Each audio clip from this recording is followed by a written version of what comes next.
Bismillahirrahmanirrahim. Assalamualaikum warahmatullahi wabarakatuh.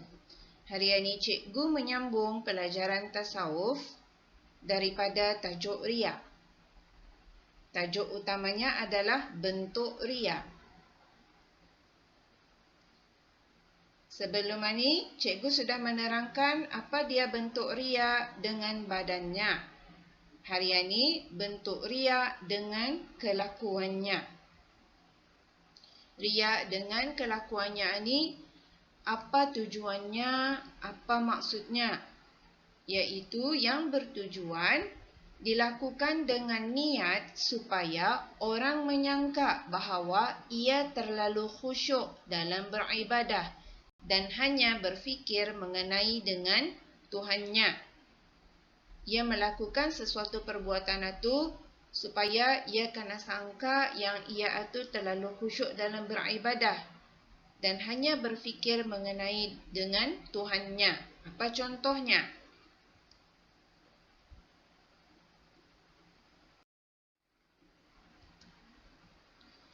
Contoh yang pertama, ia mencukur misainya. Ia mencukur misainya supaya orang menganggap mukanya tu sentiasa bersih kerana sentiasa memikirkan Tuhannya. Orang yang kuat beribadah. Macam itu ingatannya. Ia mencukur misainya disebabkan perkara itu. Kita ni jangan jauh buruk sangka ada orang mencukur misainya supaya ia selesa. Indah biasa ada misai apa. Okey. Ini kira orang itu ia mencukur misainya dengan niatnya supaya orang menganggap yang ia itu seorang yang rajin beribadah, sentiasa bersih mukanya. Okey.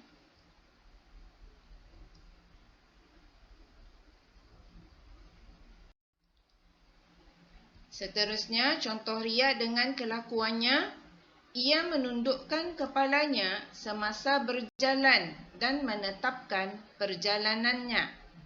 Waktu melintas depan orang, ia dengan sengaja menundukkan kepalanya. Lepas itu, ia menetapkan perjalanannya. Kira ia indah mahu melihat kiri kanan atau suasana semasa ia berjalan itu. Supaya orang menganggap yang ia itu seorang yang khusyuk dalam beribadah.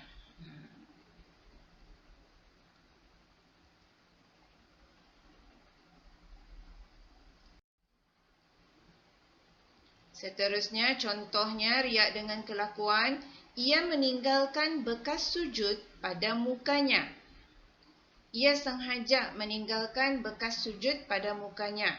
Ada orang supaya orang itu menyangka yang ia itu seorang yang rajin sembahyang.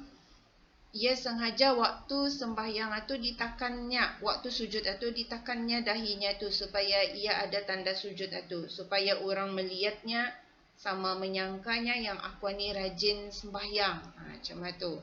Ada juga orang jenisnya dikikis-kikisnya arah dahinya tu supaya ada tanda sujud itu. Tapi kita ni perlu beringat, jangan juga kita ni buruk sangka. Kerana ada orang yang ada tanda sujud itu anugerah daripada Allah. Yang ia dapat dengan sendirinya. Kita ni jangan buruk sangka. Kira itu terpulang arah diri seseorang yang sengaja melakukan itu. Bila ia sengaja melakukan, maka ia adalah riya dengan kelakuannya.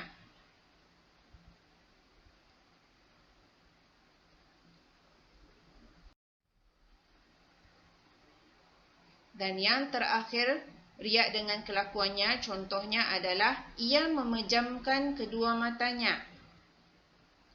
Waktu ia beribadah, waktu biasa tidak ada orang, ia macam biasa saja. Tapi bila ada orang melintas ataupun masuk ke ruang ibadah itu, ia dengan sengaja memejamkan matanya sambil berzikir ataupun waktu sembahyang. Supaya orang menyangka yang ia itu dalam keadaan khusyuk. Dalam keadaan indah mahu memikirkan hal lain. Ia khusyuk waktu ia beribadah itu. Ini adalah contoh riya dengan kelakuannya. Maka tanamkan dalam diri kita ni supaya indah melakukan semua perkara ini. Kita ni hendaklah bersifat ikhlas dalam semua perkara yang kita ni lakukan. Niatkan dalam hati kerana Allah Ta'ala. Sekian, sampai di sana saja penerangan cikgu mengenai dengan riya dengan kelakuannya. Assalamualaikum warahmatullahi wabarakatuh.